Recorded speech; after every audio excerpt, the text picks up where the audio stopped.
সকাল সকাল ঘুম থেকে উঠে দেখি আমার ঘরের পিছনে বাইর ঝাড়ে এরকম হনুমান চলে এসছে। এটা মুখ পোড়া হনুমান, এর মুখগুলো সব পোড়া। এটা কিন্তু বান্দর না, হনুমান। আর এর লেজ দেখুন কত বড়।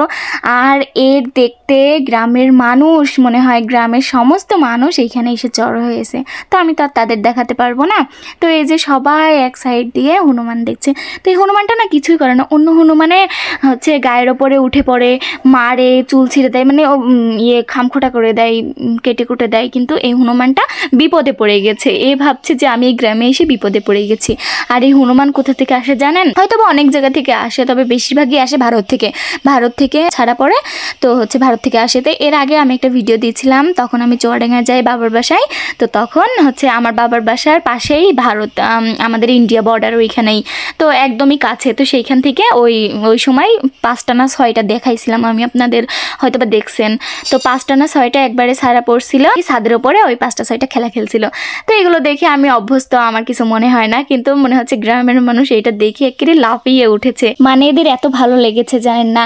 তো আমি দেখতেছি আর হাসছি যে এইটা তো স্থিরভাবে এক জায়গায় দাঁড়িয়ে থাকে না। ওই পিছনে, আমার ঘরের পিছনে ছিল, তারপরে আসলো এখানে, মানে 3-4 জায়গায়, এখান থেকে ওখানে যাচ্ছে, ওখান থেকে ওখানে যাচ্ছে। তো সেখানেই মানুষগুলো চলে যাচ্ছে, আমাদের এই গ্রামের মানুষ।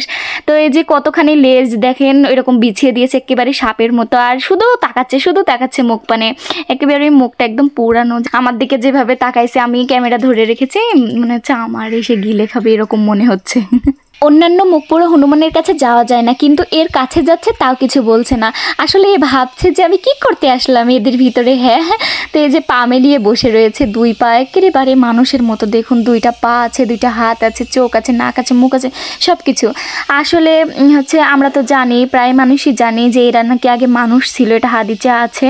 তো এরা মানুষ ছিল নাকি, এরা জালেম। তো কি কারণে যাই হোক হবে, এরা এরকম হয়ে গেছে, আল্লাহ তরফ থেকে করে দিয়েছে আল্লাহ। আর এইখানে কলা দিচ্ছে, দেখুন কলাটা এমন করে নিচ্ছে, প্রথমে ভাবছে নিব কি নিব না। ও বাবা, কি করে নিল দেখলেন আপনারা? আর এমন করে নষ্ট কলা খায় না, কোনো হচ্ছে অর্ধেক কলা খায় না, গোটাটা দিতে হবে, বা অর্ধেক পাউরুটিও খায় না।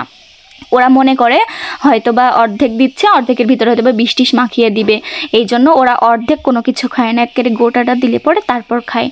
এরা মানে এদের মাথায়ও বুদ্ধি আছে। তো এই যে এখানে হলো না, মানে কলাটা দিয়েছে, কলাটা খাবে। আর এরাও মানুষের মতো একটু লজ্জা করে, জানেন, এরা মানুষের ভিতর খেতে পারে না, তাই ওখান থেকে এখানে চলে আসলো। আর এখানে ওরকম করে খাচ্ছে, তারপর এরকম খাচ্ছে, মন করেন খাতে খাতে ওদিকে ঘুরেও খাবে, বুঝেছেন? মানে আমাদের দেখাবে না, আমরা এদিকে রয়েছে আর ওইদিকে কেউ নাই, তো জন্য ওখানে ঘুরিয়ে খাচ্ছে। তো ওইদিকে